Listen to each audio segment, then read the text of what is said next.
Welcome to A to Z GS centre. Europe মহাদেশের মাঝে অবস্থিত একটি গুরুত্বপূর্ণ দেশ হচ্ছে পোল্যান্ড। আর এই পোল্যান্ডের ভৌগোলিক, ঐতিহাসিক এবং ভূরাজনীতি সম্পর্কে আজকের এ টু জেড জিএস সেন্টারে বিশদ আলোচনা করা হবে। আমরা যদি পোল্যান্ডের ভৌগোলিক অবস্থান লক্ষ্য করি তাহলে দেখব দেশটি ইউরোপ মহাদেশের প্রায় মাঝে অবস্থান করেছে। আর এই দেশটির উত্তর দিকে রয়েছে বাল্টিক সি, লিথুয়ানিয়া এবং রাশিয়ার একটি ক্ষুদ্র অংশ যার নাম হচ্ছে কালিনগ্রাড। পূর্ব দিকে রয়েছে বেলারুশ এবং ইউক্রেন, দক্ষিণ দিকে রয়েছে স্লোভাকিয়া এবং চেক রিপাবলিক এবং পশ্চিম দিকে রয়েছে জার্মানি। অর্থাৎ দেশটির তিন দিক স্থলভাগ দ্বারা বেষ্টিত এবং এক দিক সমুদ্র দ্বারা বেষ্টিত রয়েছে। আমরা যদি দেখি তাহলে দেখব পোল্যান্ডের রাজধানীর নাম হচ্ছে ওয়ারস। তাহলে পোল্যান্ডের রাজধানী শহরের নাম কি আছে? ওয়ারস। পোল্যান্ডের অধিকাংশ মানুষ পোলিশ ভাষাতে কথা বলে। তাহলে পোল্যান্ডের প্রধান ভাষা কি আছে? পোলিশ। এবং পোল্যান্ডের যে মুদ্রা প্রচলিত রয়েছে সেই মুদ্রার নাম হচ্ছে পোলিশ জলটি। তাহলে পোল্যান্ডের ভাষা হচ্ছে পোলিশ এবং মুদ্রার নাম হচ্ছে পোলিশ জলটি। এই দেশটির আয়তন দেখলে আমরা দেখব এই দেশের মোট আয়তন 3,12,696 বর্গ কিলোমিটার। তাহলে পোল্যান্ডের মোট আয়তন কত? 3,12,696 বর্গ কিলোমিটার। আর এই দেশের বর্তমান মোট জনসংখ্যা 3,81,00,000 প্রায়। তবে দেশটির জনসংখ্যার বৃদ্ধির হার যদি লক্ষ্য করি তাহলে দেখব জনসংখ্যা বৃদ্ধি না পেয়ে ক্রমশ হ্রাস পাচ্ছে। আজ থেকে 10 বছর আগে পোল্যান্ডের যে জনসংখ্যা ছিল বর্তমান সময় তার থেকে কম জনসংখ্যা রয়েছে। অর্থাৎ পোল্যান্ডের জনসংখ্যা ক্রমশ নিম্নগামী। পোল্যান্ডের ভূপ্রকৃতি দেখলে দেখা যাবে যে সমগ্র পোল্যান্ড সমভূমির অন্তর্গত। সমগ্র পোল্যান্ড কি আছে? সমভূমির অন্তর্গত। তবে দেশটির দক্ষিণ দিকে কিছুটা অঞ্চলে পর্বত লক্ষ্য করা যায়। তাহলে দেশের অধিকাংশ স্থান সমতল, কেবলমাত্র দেশের দক্ষিণ দিকে একটি পার্বত্য অঞ্চল রয়েছে। আর এই দেশের প্রায় 30% এরিয়া ব্যাপী বনভূমি রয়েছে। তাহলে দেশের কত শতাংশ এরিয়াতে বনভূমি রয়েছে? প্রায় 30% এরিয়াতে বনভূমি রয়েছে। আর এই দেশের প্রধান নদীর নাম হচ্ছে ভিস্তলা। তাহলে পোল্যান্ডের প্রধান নদীর নাম হচ্ছে ভিস্তলা। আমরা পোল্যান্ডের ইতিহাস যদি দেখি তাহলে দেখব যে দিন থেকে পোল্যান্ডে স্ল্যাভ উপজাতির লোক বসবাস শুরু করেছে সেই দিন থেকে পোল্যান্ডের ইতিহাসের শুরু হয়েছে। যেমন 966 খ্রিস্টাব্দে পোল্যান্ডের রাজা মিয়েস্কো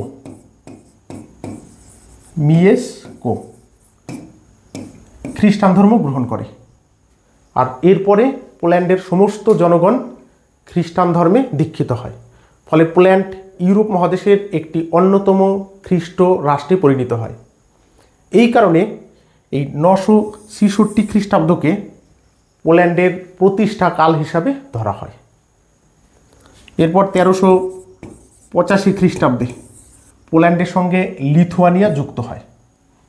আর লিথুয়ানিয়া পোল্যান্ডের সঙ্গে যুক্ত হলে পোল্যান্ড ইউরোপ মহাদেশের একটি বৃহৎ এবং শক্তিশালী রাষ্ট্রে পরিণত হয়। 1772 খ্রিস্টাব্দে পোল্যান্ডের শক্তি কমে গেলে বা পোল্যান্ড দুর্বল হয়ে পড়লে তার পার্শ্ববর্তী প্রতিবেশী রাষ্ট্র রাশিয়া, প্রাশিয়া এবং অস্ট্রিয়া পোল্যান্ডকে 3 দফায় বিভক্ত করে এবং প্রত্যেকটি অংশ তাদের দেশের সঙ্গে যুক্ত করে। বিশ্ব মানচিত্র থেকে পোল্যান্ড মুছে যায়। তাহলে কত সালে মুছে যায়? 1772 খ্রিস্টাব্দে। কারণ রাশিয়া, প্রাশিয়া এবং অস্ট্রিয়া পোল্যান্ডকে ভাগাভাগি করে নিজেদের সঙ্গে যুক্ত করে। কিন্তু পোল্যান্ডের যে অধিবাসী রয়েছে তারা তাদের ভাষা এবং সংস্কৃতিকে টিকিয়ে রাখে এবং দেশকে স্বাধীন করার জন্য দীর্ঘ সংগ্রাম চালিয়ে যায়। শেষে 1918 খ্রিস্টাব্দে দ্বিতীয় বিশ্বযুদ্ধ শেষ হলে পোল্যান্ড স্বাধীনতা লাভ করে। তাহলে পোল্যান্ড কত সালে স্বাধীনতা লাভ করেছিল? 1918 খ্রিস্টাব্দে স্বাধীনতা লাভ করেছিল। 1939 খ্রিস্টাব্দে জার্মানি পোল্যান্ডকে আক্রমণ করলে দ্বিতীয় বিশ্বযুদ্ধের সূচনা হয়। অর্থাৎ জার্মানি দ্বারা পোল্যান্ড আক্রান্ত হলেই দ্বিতীয় বিশ্বযুদ্ধের সূচনা হয়। আর দ্বিতীয় বিশ্বযুদ্ধ শুরু হলে প্রাথমিক অবস্থায় জার্মানি জয়লাভ করতে থাকে।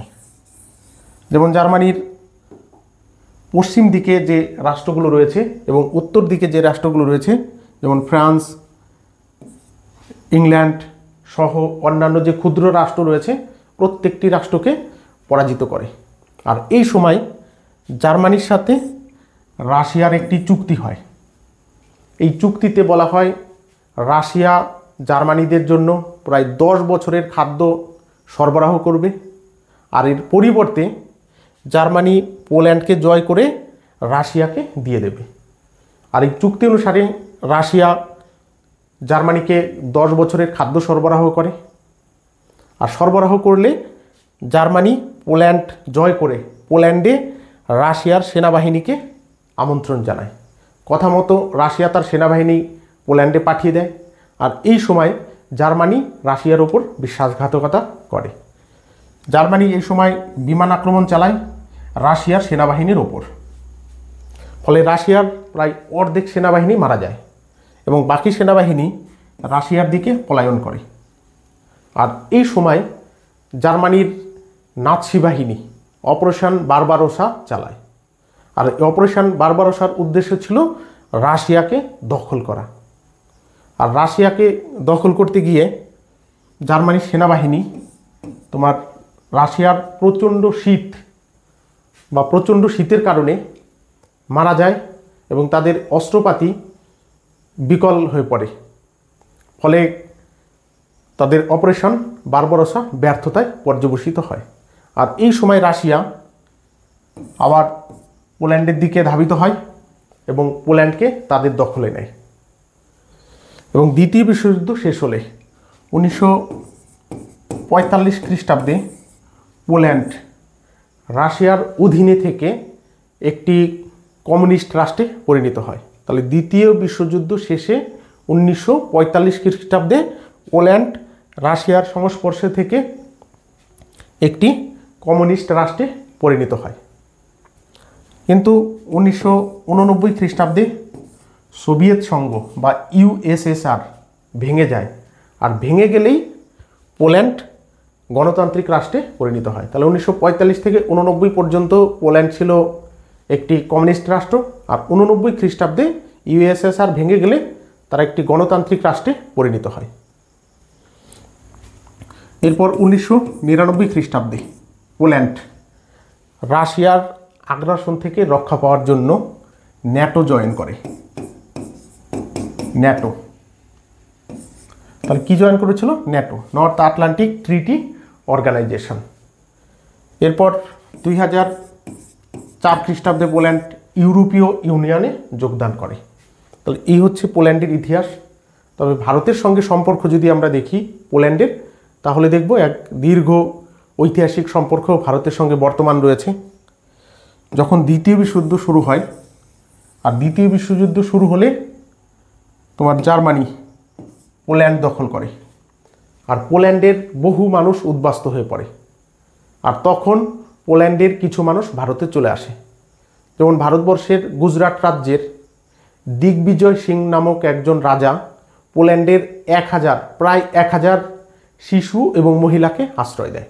আবার যুদ্ধ শেষ হয়ে গেলে তারা পোল্যান্ডে চলে আসে।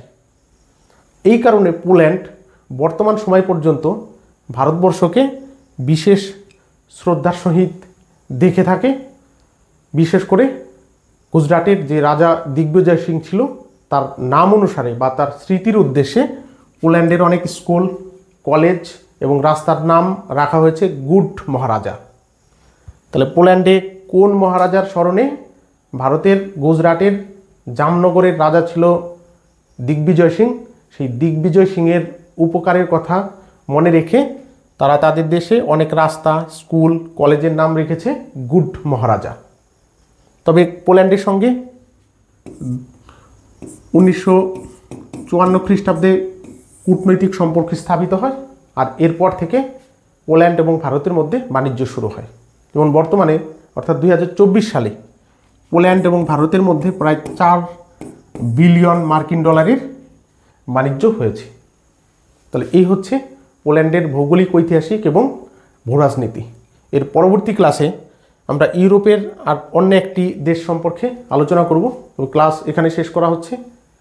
সবাইকে ধন্যবাদ।